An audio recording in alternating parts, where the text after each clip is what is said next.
Di sini saya akan menjelaskan dokumen perdagangan dalam dan luar negeri.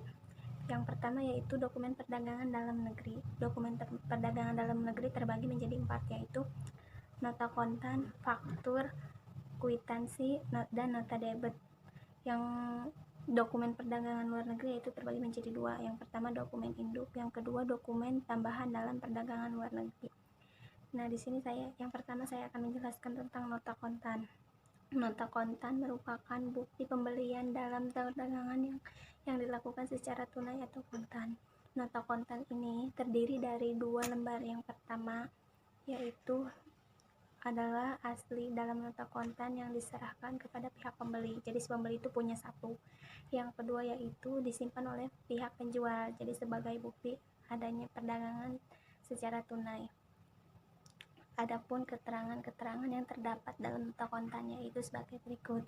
Yang pertama yaitu identitas perusahaan yang membuat atau mengeluarkan nota kontan. Yang kedua yaitu nota sebagai penanda untuk proses pencatatan transaksi. Yang ketiga yaitu kolom tanggal yang merupakan tanggal terjadinya transaksi.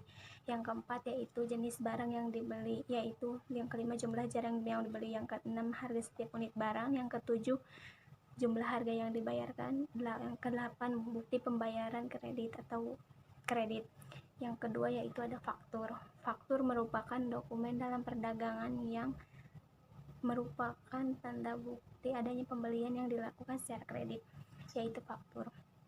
Yang ketiga yaitu kwitansi. Kwitansi merupakan dokumen perdagangan berupa bukti penerimaan yang ditandatangani oleh pihak yang menerima uang atau pihak penjual, kemudian diserahkan kepada pihak yang membayarkan sejumlah uang tersebut. Dalam hal ini adalah pihak pembeli. Kwitansi yang diterima oleh pihak lain merupakan bukti pembayaran atau pengeluaran kas kepada pihak yang bersangkutan. Sedangkan kwitansi yang diserahkan kepada pihak lain merupakan penerimaan uang dari pihak yang bersangkutan. Yang kelima yaitu nota debit. Nota debit merupakan dokumen dalam perdagangan yang berupa bukti perusahaan telah mendebit perkiraan mitra atau langganannya.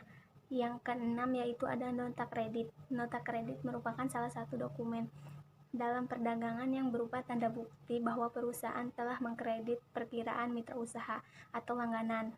Yang ketujuh yaitu ada cek. Cek merupakan dokumen perdagangan yang berupa surat perintah yang dibuat oleh pihak yang memiliki rekening di bank untuk membayar kepada pihak yang namanya tercantum di dalam cek. Cek terdiri atas 2 lembar, yaitu lembar pertama merupakan lembar yang diserahkan kepada pihak lain sebagai alat pembayaran. Yang kedua yaitu struktur cek yang dijadikan sebagai alat bukti transaksi yang disatukan dengan kwitansi bukti pembayaran. Agar dinyatakan sah, cek yang digunakan untuk pembayaran harus terdapat materainya, ya. Oke. Jadi di dalam cek itu harus ada materainya. Berdasarkan ketentuannya, materai untuk cek dibebankan kepada pihak penarik cek atau yang mengambil cek itu atau nasabahnya. Yang ke-8 yaitu biljet giro. Biljet giro merupakan surat perintah dari nasabah untuk memindah bukukan dari bank yang satu ke bank yang lainnya dengan tujuan untuk memindahkan sejumlah uang dari rekening ke rekening lain yang disebut biljet giro, baik kepada pihak bank baik yang sama maupun kepada pihak yang berbeda. Biljet giro tidak dapat dicairkan dalam bentuk uang tunai, jadi tidak bisa untuk uang tunai. Dokumen perdagangan luar negeri yaitu yang pertama dokumen induk. Dokumen induk merupakan dokumen utama yang harus ada dalam pelaksanaan perdagangan luar negeri.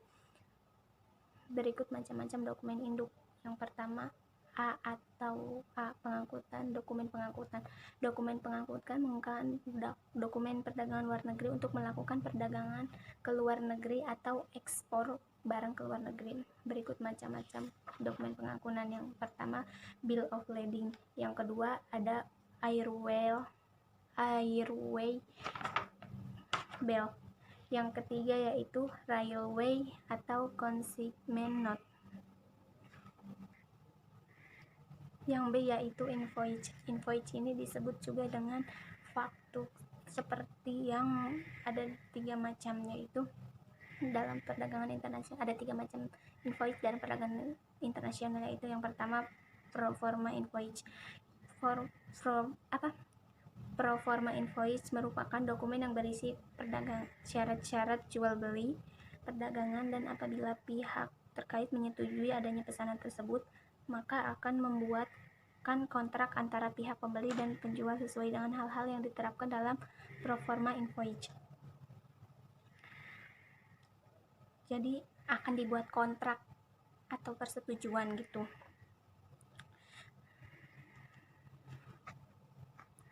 Proforma Invoice merupakan tujuan untuk menawarkan kepada pembeli atau mengorder. Yang kedua ada Commercial Invoice. Commercial Invoice merupakan dokumen yang berisi rincian mengenai keterangan barang-barang yang akan dijual dan harga dari barang-barang tersebut. Yang ketiga yaitu Consular Invoice. Consular Invoice merupakan dokumen yang berupa invoice yang secara khusus dibuat oleh instansi resmi, yaitu kedutaan atau konsulat suatu daerah di beberapa daerah. Invoice diterbitkan oleh pihak eksportir, yaitu tujuannya untuk memeriksa harga jual dibandingkan dengan harga pasar yang pada saat ini sedang berlaku. Yang selanjutnya yaitu C, dokumen asuransi. Dokumen asuransi merupakan dokumen yang dibuat sebagai bentuk perlindungan terhadap barang-barang yang akan diekspor dalam perdagangan luar negeri. Ada 4 macam dalam perdagangan internasional, yaitu sebagai berikut. Yang pertama, insurance policy. Yang kedua, insurance certificate. Yang ketiga yaitu cover note. Yang keempat yaitu draft vessel. Yang kedua yaitu ada dokumen tambahan dalam perdagangan luar negeri, yaitu sebagai berikut. Yang A, Certificate of Origin. Tujuannya yaitu untuk menjamin keaslian barang-barang yang tertera dalam dokumen tersebut. Yang kedua yang B yaitu daftar pengepakan atau packing list. Packing list ini merupakan dokumen yang berisi keterangan tentang uraian barang-barang yang telah dikemas, diikat dengan tujuan untuk memudahkan dalam pengecekan dan pemeriksaan barang tersebut. Yang C yaitu sertifikat pemeriksaan atau Certificate of Inspection. Merupakan dokumen yang berisi mengenai pemeriksaan terhadap kondisi fisik barang yang akan dikirim. Jadi misalkan kalau ada cacat dibenerin gitu. Yang D yaitu sertifikat mutu atau Certificate of Quality. Merupakan dokumen yang berisi hasil analisis dan hasil tes terhadap produk-produk yang akan dikirimkan kepada pihak importir barang. Yang E yaitu Certificate Analysis atau Certificate of Analysis. Merupakan dokumen yang diterbitkan khusus untuk produk-produk ekspor seperti bahan-bahan kimia dan obat-obatan. Yang F yaitu Weight Certificate. Merupakan dokumen yang dibuat dengan tujuan untuk mengetahui berat yang sebenarnya, sehingga pihak penerima barang, dalam hal ini importir, dapat mempersiapkan peralatan pengangkutan yang dibutuhkan jadi sesuai beratnya pada saat pembongkaran dan pengangkutan barang. Daftar ukuran atau measurement list. Yang G yaitu daftar ukuran atau measurement list. Daftar ukuran atau measurement list merupakan dokumen yang berisi rincian mengenai ukuran panjang, ketebalan, diameter, dan volume produk yang akan diekspor ke luar negeri. Mungkin hanya itu yang dapat saya sampaikan, kurang dan lebihnya mohon maaf karena saya masih dalam tahap belajar. Assalamualaikum warahmatullahi wabarakatuh. Dadah, see you.